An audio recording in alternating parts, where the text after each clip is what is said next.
Hello,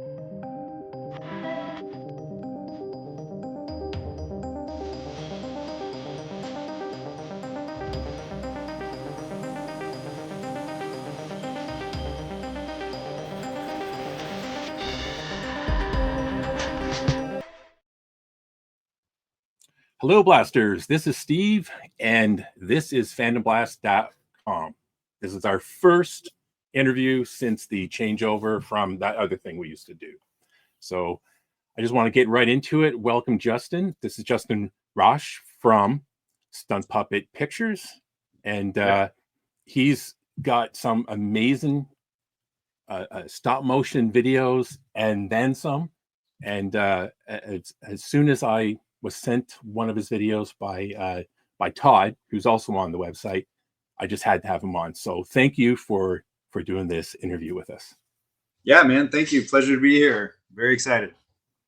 All right. So first of all, if you just want to tell everyone a little bit about yourself and your company and what you do. Yeah, I've been animating for basically 30 years. I'm just under 30 years. From the early 90s, I grew up loving stop motion films, creature effects films from the early 80s, 2D animation from Disney, and anything from Tom and Jerry to Warner Brothers, Looney Tunes. Didn't quite know how I was going to do it, so I was just an artist as far as a young kid. But I was completely in love with the idea of special effects for movies or animation, and ended up going to art school with my brother, and we both went for a place called Art Institute of Pittsburgh, which was a school that kind of specialized in a section of special effects. And it wasn't like you could learn special effects at every school in the world back then. It was a very specialized place, and they had a lot of teachers in Pennsylvania that were kind of low budget monster movie guys, like Tom Savini and, a bunch of like Evil Dead, like all these early films that we loved and seemed somewhat approachable as far as like a young artist trying to make a movie or create something special. So there was stop motion, there was mask making, there was all this really cool stuff. And we ended up going there, and I had a really great education in 2D animation and kind of general art. And right early on, Jurassic Park came out, which kind of like blew me away. And it was like, holy crap, that's the future of animation. As far as like, I'd never seen anything that looked like that. And I had a kid at the time, so I was very clearly concerned about jobs after school. And I switched my major to CG animation. So I learned CG when my brother stayed in kind of practical effects. And it was really the right thing to do, because it was the perfect window of change where everything was switching from 2D animation to CG, from practical effects to CG. And so I got into video games, was one of the first places that hired me. And it just gave me this really beautiful career for many, many years.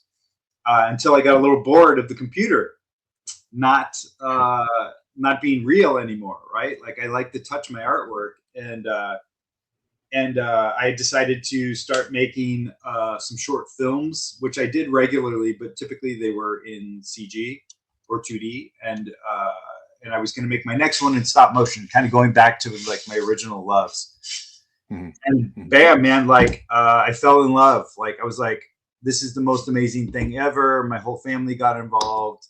My wife was making sets. My kids were making props, and it was just the magic of seeing something inanimate come to life. Fast forward to now, here we are, and I'm also a lover of toys. You can kind of see all over my room here. I have a gajillion toys. I was a kid from the 80s. I love so many of those giant brands, G.I. Joe, He-Man, Star Wars, all of it. I was a part of all of that. And I decided to try to animate some of the Origins line in He-Man, which was the now slightly more articulated He-Mans. Instead of them just being the old rotations, like I had a little bit more range. I'm like, wow, I can animate that. I saw it on the shelf, and I was like, man, I've always, the way I always imagined my figures playing in the kids was like badass. It wasn't like cartoon, like when you watch the old cartoon, He-Man never uses a sword. You know what I mean? Like there's no sword fighting. There's no, it's super soft. But I love the world and I love the characters. So I wanted to show what happened on my floors when I was a kid playing with my toys. And it worked.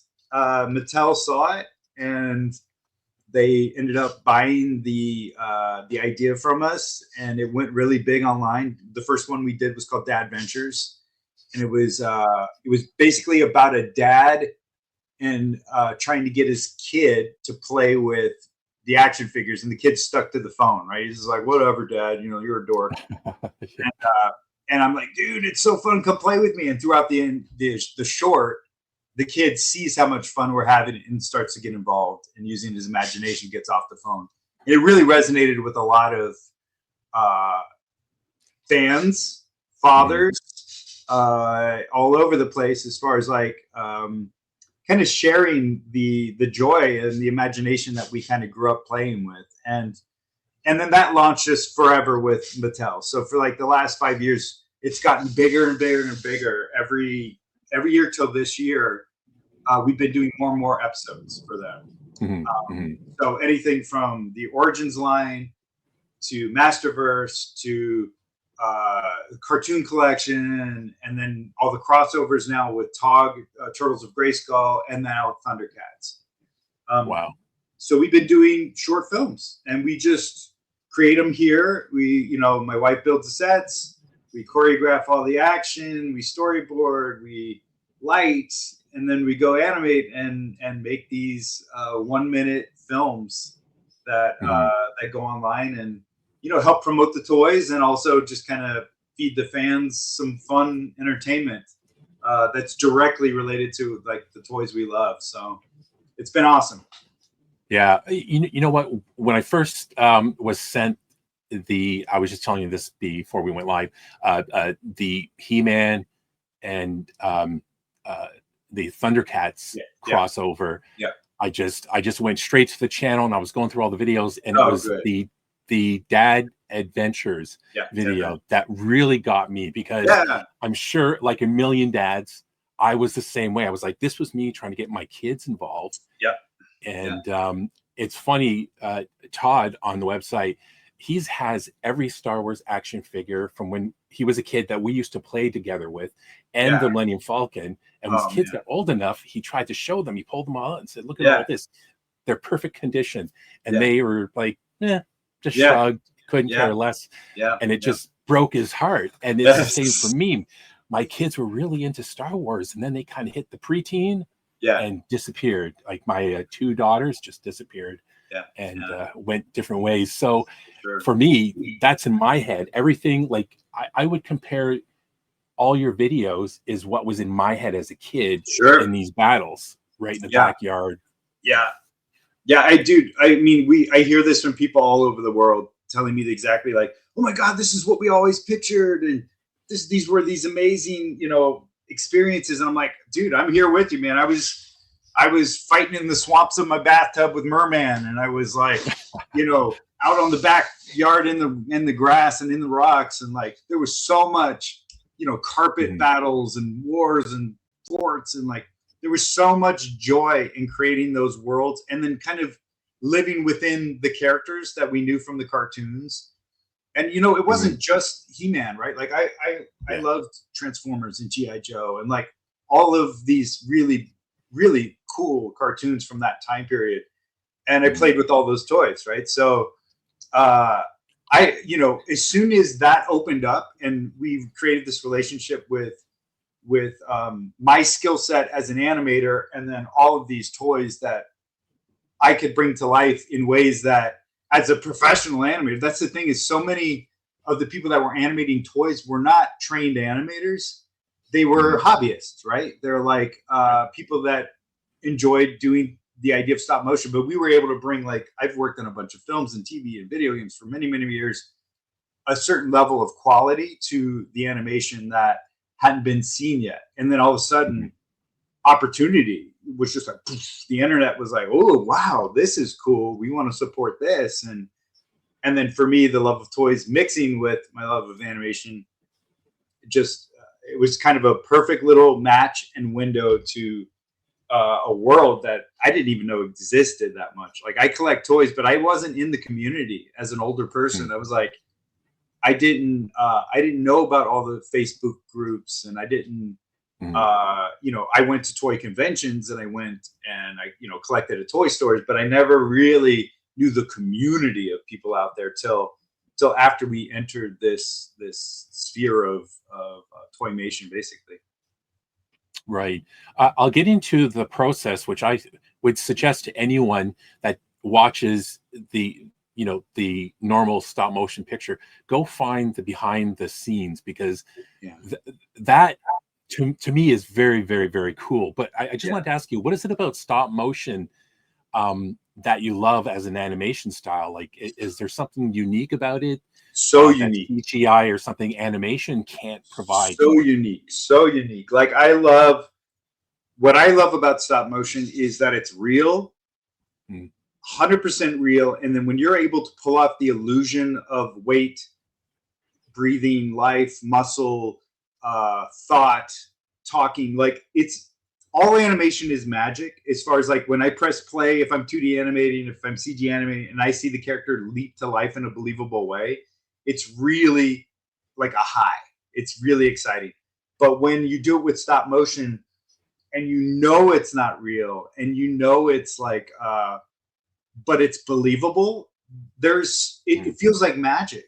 That's the only way I've said the word a million times, like it feels as close to magic as I've ever seen in real life, right? Like wow, how does that work? There's no wires, there's no, you know, there's so many limitations to that character even standing up on its own. Like, how is this breathing and doing all of this action, right? So it's just a really beautiful illusion and magical. And then it taps directly back into my youth and my nostalgia and all of the things that inspired me to be an animator, right? So like when you combine those two, and you touch it with your hands in a real set, in a real world with real lights, like it's just such a reward. It's such a reward versus a computer where you're just moving these invisible fake things around that can disappear the second you hit a off button, or 2D animation, which is really magical too. I love seeing a line come to life, but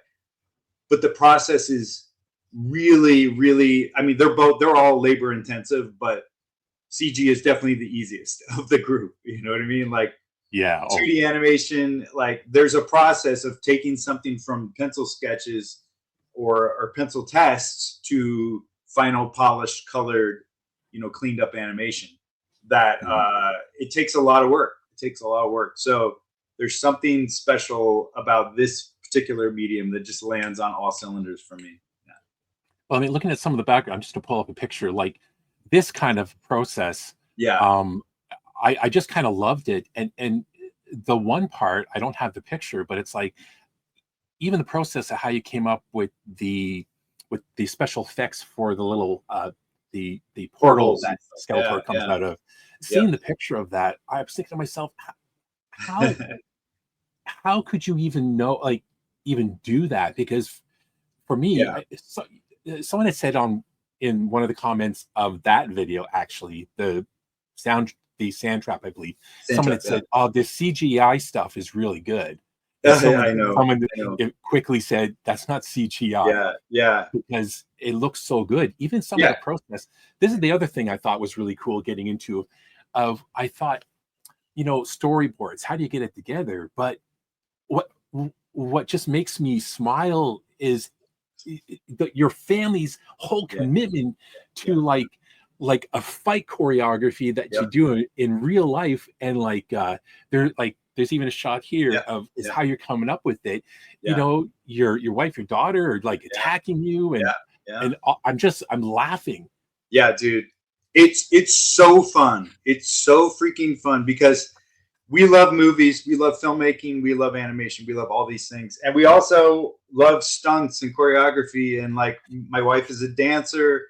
I was a stunt guy. I've done gymnastics and parkour, and I ride BMX. I do all these like activities that are physical martial arts. That explains it. So I have a huge movement background. I have a huge animation background, and us together, you know, as a family, we're all artists. So when we are able to combine all of these things that we love into the production of our cartoons, and it's brought us a lot of success because we share it with the community online, right? We share our whole process and how we communicate to clients, how we go through a whole production of anything we create. And it's brought to us even more of a community and fanship or whatever, like people that follow us for the kind of entertainment of how we create these things. So that was really fascinating too, because it was kind of a unique approach compared to a lot of people. We used to storyboard on paper, and we still do sometimes, but sometimes it's so much more clear when you're dealing with lower budgets or speedy turnarounds with the client to act it out and be like, this is what we're thinking. Because, you know, we grab our little figures and we're like, and then he goes here, and then we, you know, and we shoot it from the side or from the proper perspectives, because we usually will create two animatics. We'll create a figure animatic with the figures, and then we create a live action animatic, and we send them both to our clients so they can see which characters are which, but they also will get a much better idea of what the action entails, and they can buy off quickly, and we can move to production as instead of going back and forth for 1,000 years with people trying to understand a drawing or people understanding what action is happening from which perspective. So it became really a custom part of our studio, and you know, our character as an online presence. Yeah, but really fun. And we play, dude. We're playing. You know, we're old people playing down in the barn with our family, and then we were playing here with toys and creating sets, and like, there's so much beautiful life in it that the productions just bring so much joy in so many ways. It's really cool. Really great. I mean, for me, it just makes it a little more personal for me to see that the people making it actually love what they're doing. Love the genre and are really having fun. And I like the whole family aspect of it, because you don't seem to see that a lot, say in Hollywood. And why would you, right? It's kind of like that kind of business. But I just wanted to, I just want to bring this up really quick. Sure.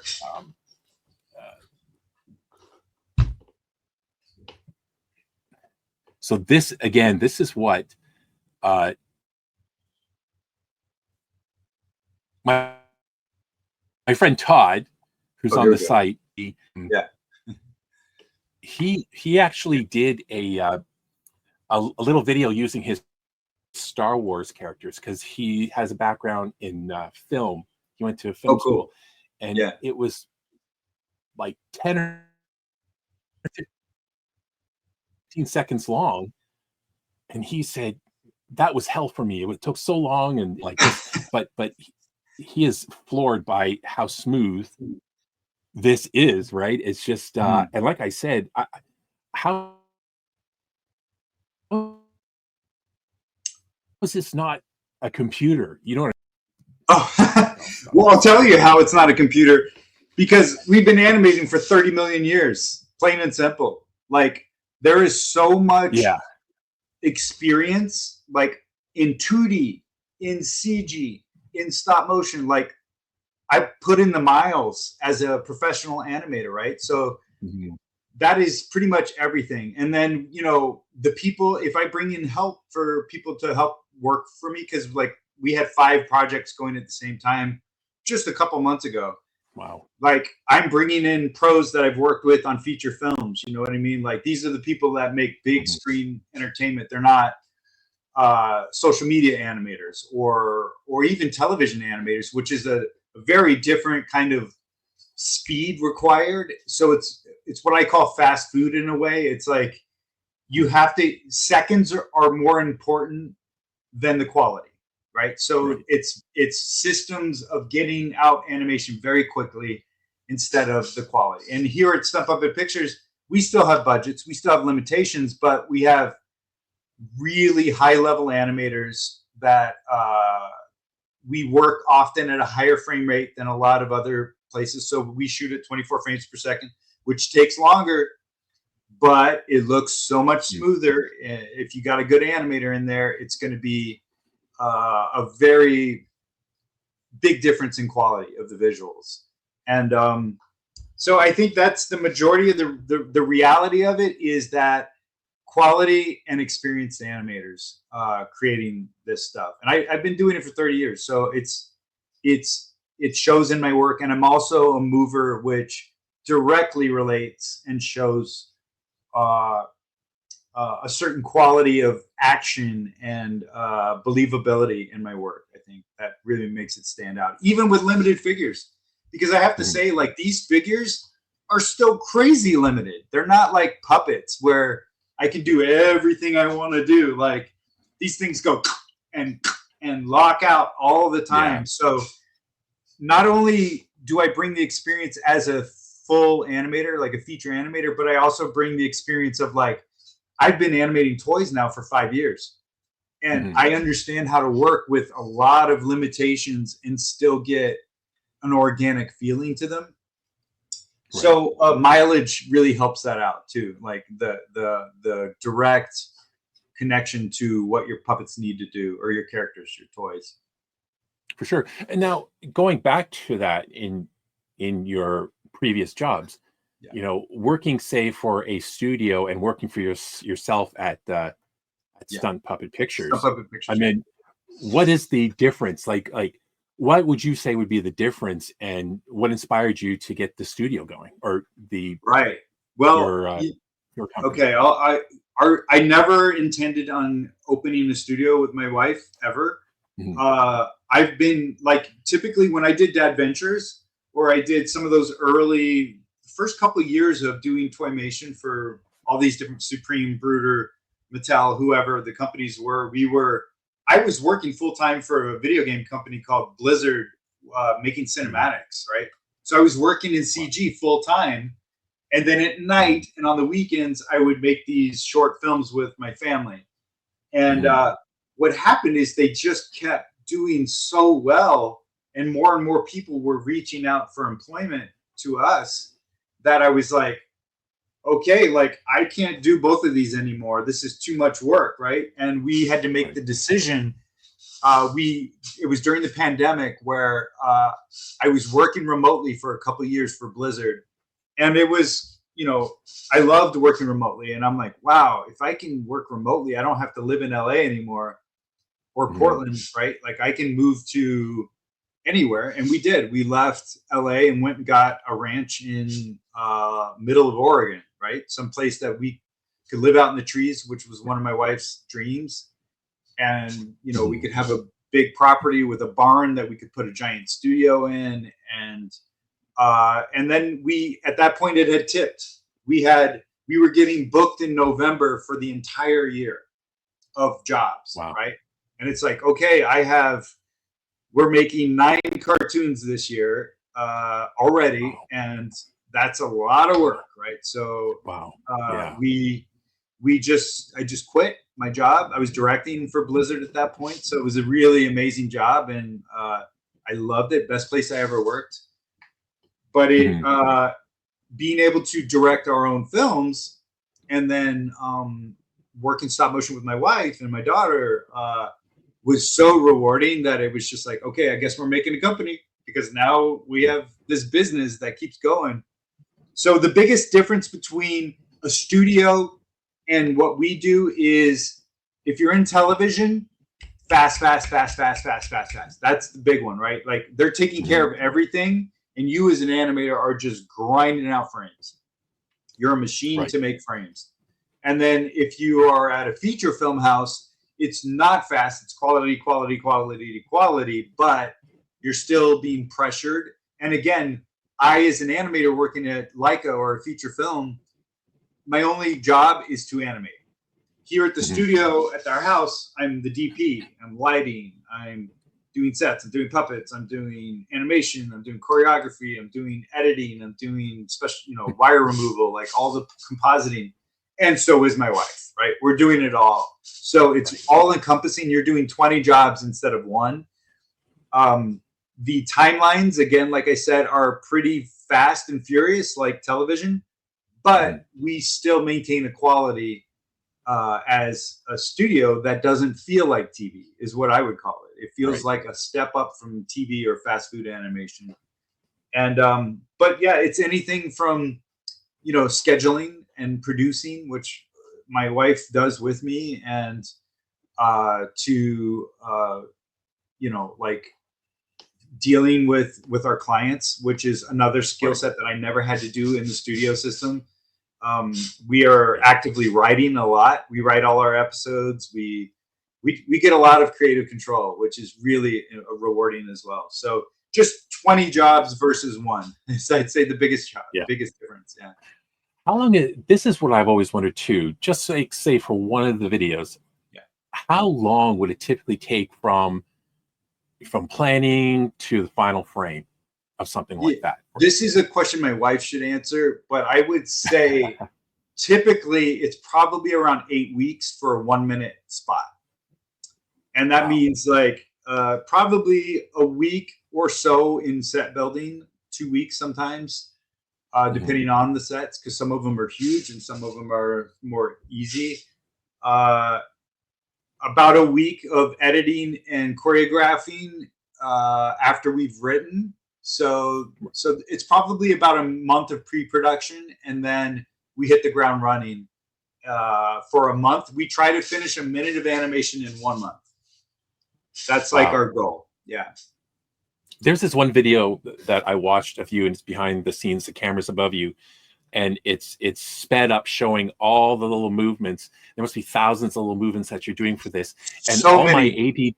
my ADD brain is like, even watching that, I'm stressed, thinking to myself, I would never have the patience to do something like that. Sure. Well, part of putting up all that behind the scenes stuff is because people take it for granted.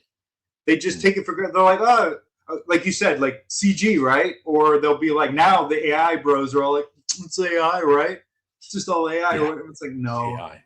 Or now they're like, AI will do that. Like they say all these douchey things that are like, you know, what you do is nothing. I'll be doing that in 5 seconds. Like, whatever, we'll see. But yeah, good for you. I'm glad. I'm not doing this for you. I'm doing this for me. So it's not gonna stop me. But it's a lot of work just to get to animation. And then once you're in animation, it's 24 photos per every second of animation. So that's a lot. It's a lot. Wow. And you can get through a whole day with 2 seconds. And that's an 8-hour day, nonstop animating. You might get 2 seconds of animation. So it can be really, really heavy. And then, you know, some shots can go faster. But like what we try to do is typically a lot of harder stuff because we're trying to bring fantasies of our childhood to life. And those are not always, you know, they're multi-characters all happening at the same time. Big, crazy, you know, battle scenes or interactions that are really hard to do. It's wild. But it's been really, again, such a reward in when they finally get there and done. But it's a lot of work, definitely. It really, really shows. And, you know, speaking of fandom out there, or like the comments in the sections, this is what I always ask every artist or filmmaker or anyone that does something in this. I always ask, you know, fandoms are known for being passionate, I will say, and vocal. Do you ever think about how fans will react to your interpretations of you know, their beloved characters? And how has the response been, you know, aside from some of these comments? Oh man, you know, like 98% positive, 98, maybe even 99. It's been so positive. You're always gonna have the dickhead who says some stupid shit, or just because he's a hater or a troll or whatever they are. You know, what a total waste of time, or AI is going to do that, or you know, like there's or like you know, there's some of the fan stuff which I respect. Like I'll get a douchey comment sometimes, like, you know, they wouldn't behave this way or they wouldn't do that, a character, and sometimes I'm like, it's true. it's true. Sometimes they go off script a little bit, you know, Right. or I haven't thought things through as much as I should as a fan. But sometimes I'm just having fun, you know what I mean? So, but like I said, 99% is super positive. They love seeing the quality of animation, the fantasies realized. I mean, dude, I'm telling you, like Sandtrap, that was me as a kid. I was outside playing in the sand, pretending Battle Cat was dying in the sand, you know, a sand pit. It's like, Yeah. I'm having these battles with Skeletor and things on the rocks. That happened in my life. I'm pulling direct merman in the bathtub. I did that scene swimming with my bubble bath monster, you know, like so many things directly were experiences I had as a kid that we bring into the real world. And like, how cool is that, man? Like to have this skill set that allows me to illustrate it in a way that is so relatable to so many people.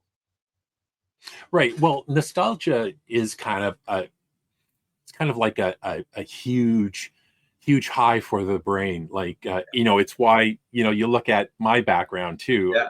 I'm not doing anything constructive with any of this, but, you know, trying to relive when I was, you know, 8, 9, and 10 in my backyard. Like I went through 2 X-Wings to my dad's anger, playing in this backyard, this creek, you know, loot crashing. Dude. And sometimes I would throw it and I'd break a wing off. And dude, right with you, dude. Right with you, man. I did everything you're saying, same stuff, man. I'm flying through the forests on my speeder bike. I'm doing everything I can to get down there with my little figures and feel the fantasy of what's happening. And it's exactly what I do now. Like I said, just with that skill set.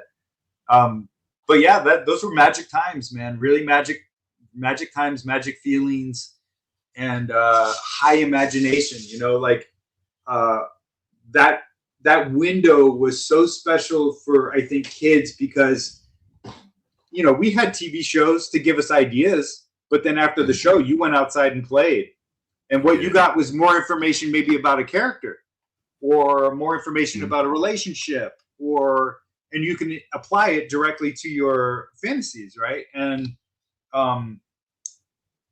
you know, so much of today's, I think, fantastic play is on video games, and it's they don't go outside the community. They don't go outside and play tag or play capture the flag. They play it on a digital game with their friends, right? And it's it's. I know when I've had young nephews and nieces that have come to our house, when I show them and I get down on the floor, it's hard for them to understand what's happening because it's not a scripted experience in a way, you know what I mean? And that that exercise in their brain hasn't happened the way we used to do it, because you used to get bored and you used to have to kind of create your own entertainment. So it's sad. Others have asked me that, what did you guys do before the internet or video games? The answer is always the same for me. We went outside. Yeah, absolutely. You figured it out. Use your imagination. You figured it out. Yeah. I mean, how many times could you have just gone outside, looked around the street, seen a whole bunch of kids, then arranged to do something like, let's play this sport. Let's go explore in the woods. Let's do this and this and that.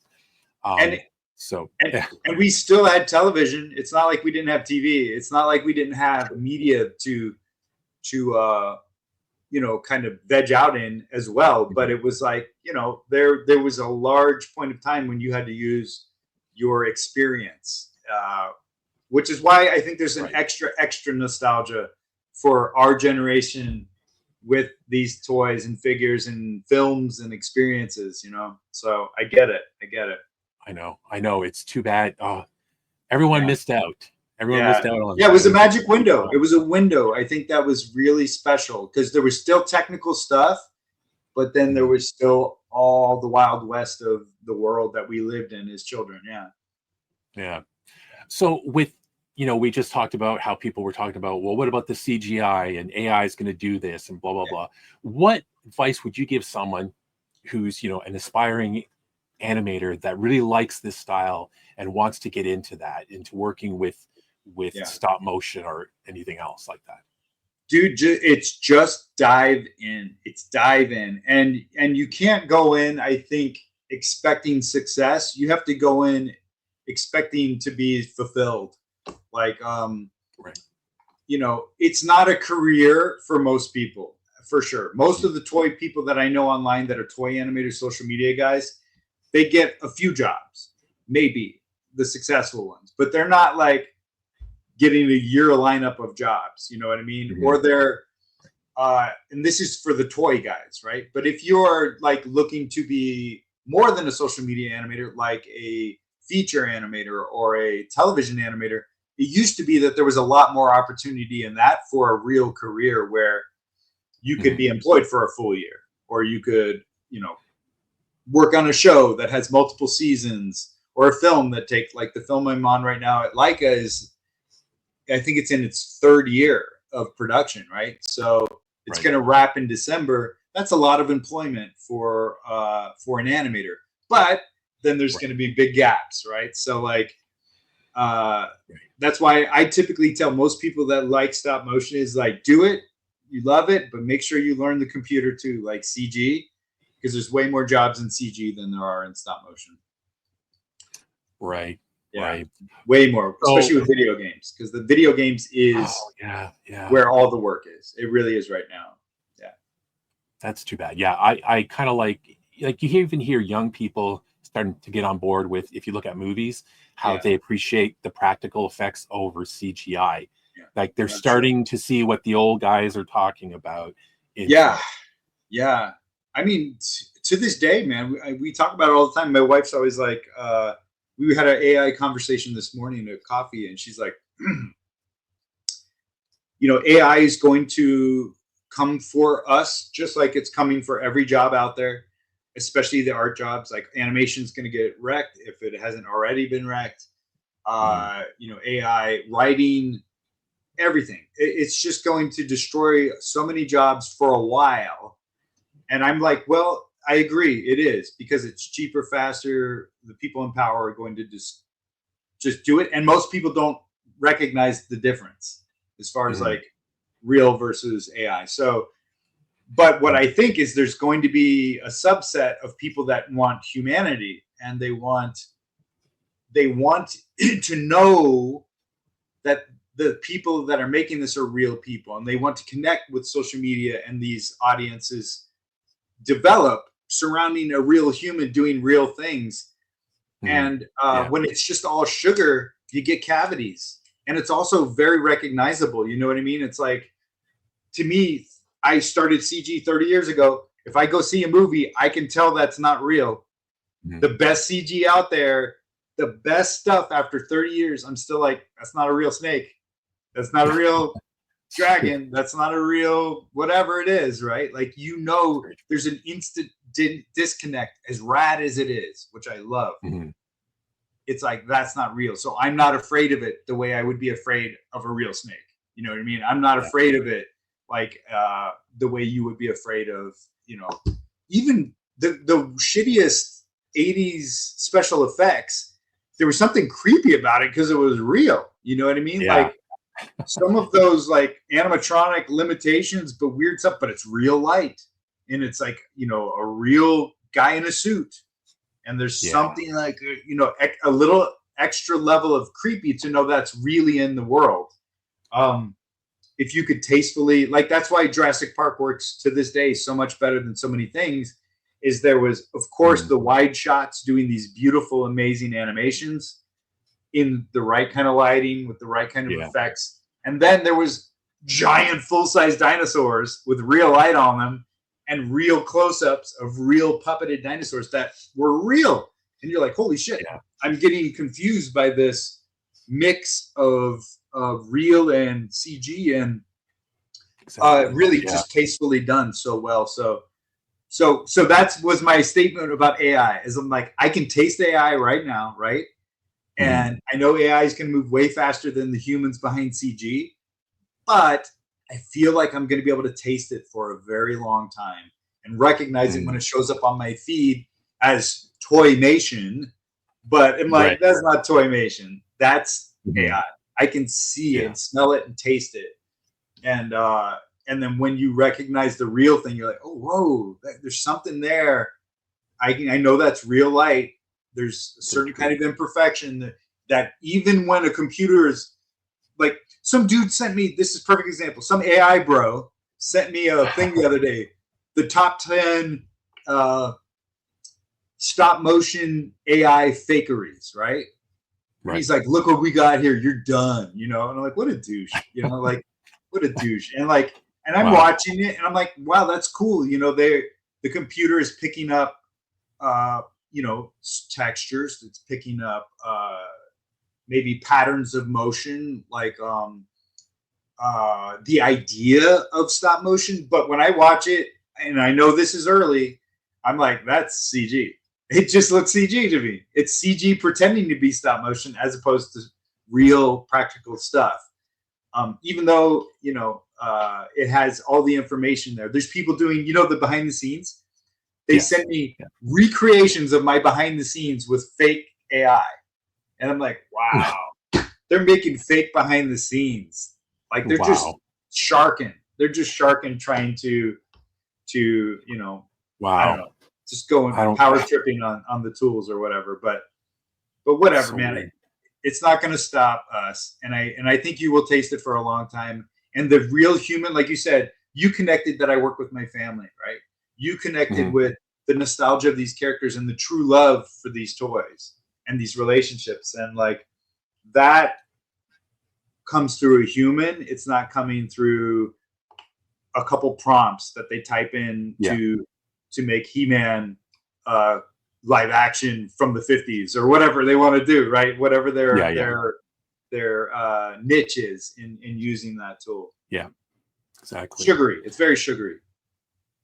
So, final question. What's next on the project list? Are you going to do more stuff from Eternia? Do you have another IP that you're working on? Oh, well, what is next for you guys? We have so much going on. So I've never said this out loud, but we are making our own toys that because we have this really special gift of being able to tell stories with toys. We are now making our own from an original cartoon that we're going to put online as a web series and have our own products. Really, really excited about that. We as a studio are developing 3 pilots right now for YouTube. So we're going to be doing webisodes, which has been something we've been wanting one of these toy companies to hire us to do, but none of them have kind of seen how it could be successful yet. But so we're like, all right, we're going to do it ourselves. We're going to be indie. So we own everything. We can tell whatever story we want to tell. And my daughter, who just graduated art school, has been directing for us. She designed, wrote a fantasy series that we are in the process right now, sculpting, molding, building sets, storyboarding. And we are going to go into production in after August, September. So September, we start animation on our first original series, web series. And then we have the toy series and a few other things going on. So it's very, very exciting. That is very, very cool. I can't wait.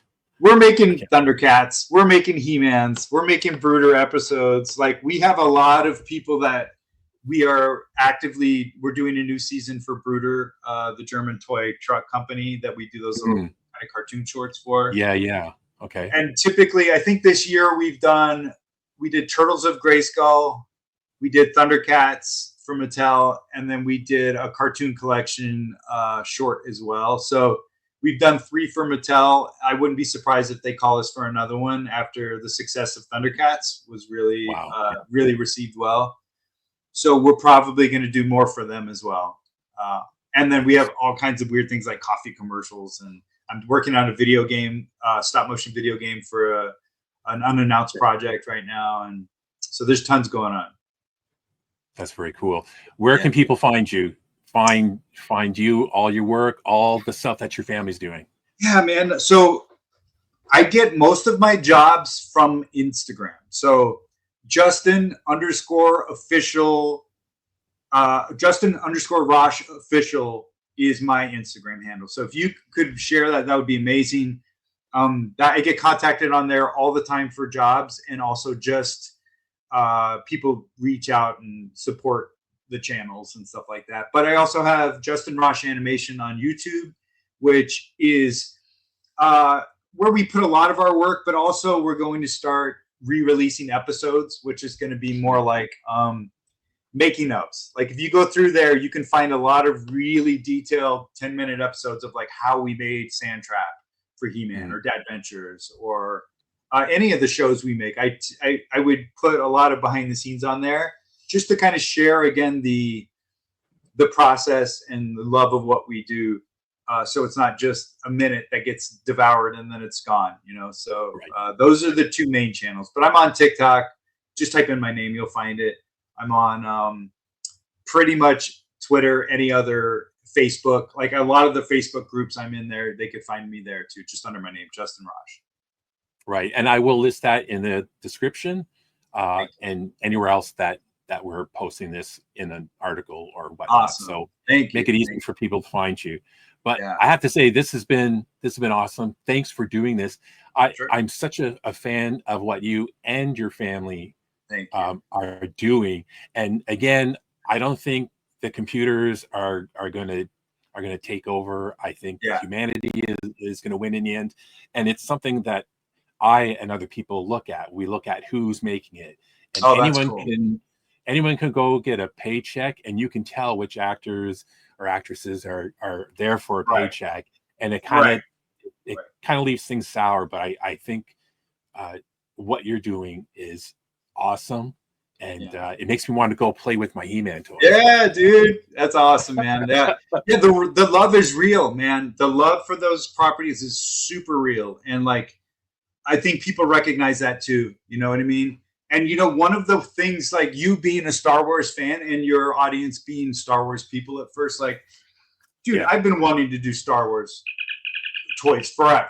But, like, you have to kind of decide as a social media person, like, if I go do Legos, there's a gajillion Lego people. If I go do, you know, Dragon Ball Z, there's a gajillion Dragon Ball Z people, right? So how do I show my specific love for whatever property it is, He-Man, Star Wars, G.I. Joe, whatever it is, in our unique way that hasn't been done, so that I'm not just noise. Like Marvel, I'm not going anywhere near Marvel because there's a gajillion people that do Marvel stuff, right? So we will do it different, but I want ours to be unique. So Star Wars, to me, I'm sitting on it, man. I'm just like, okay, I got an idea. I'm ready to go. I just wish I could get in contact with someone at Hasbro or, you know, one of these studios that has the licenses to these, because, dude, we would tear it up. We would do something that would break the internet again. And that audience is so huge. I would love to share our take on it with so many of those people. So I'm hoping we can get something. Hasbro needs you. Hasbro needs you. Let me tell you. Yeah, dude, they won't talk to us. I've tried so many times. I'm like, what's the problem, bro? Like, we can make some serious magic here. Yeah, it's so wild. Yeah. Well, thanks a lot for the talk, and I can't wait for the next stuff coming out. Oh, good. Thank you, man. Yeah, lots to come. It's coming. All right. Well, thanks everyone watching, and we will talk to you later.